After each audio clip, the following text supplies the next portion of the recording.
Hi friends, పొలంలో ఉల్లిపిల్లి అయితే cut చేస్తున్నాం. పొలం అంతా ఈనింది, వరైతే బాగా పెరిగింది. ఉల్లిపిల్లి అయితే మొత్తం కంకులు పెట్టినాయి.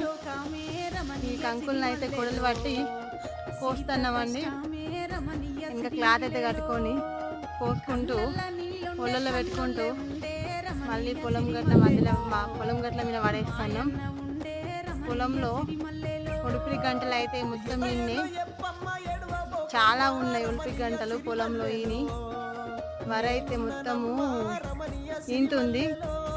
ఎలుకలు అయితే వరిని చాలా కొడుతున్నాయి. ఈ ఒలిపిడి అయితే కర్రలు మొత్తం ఈని కంకులు పెట్టి చూడండి. ఇది మా కౌలు పొలం. మా వీడియోని అయితే కొత్తగా చూసిన వాళ్ళు మా ఛానల్ని సబ్స్క్రైబ్ చేయండి.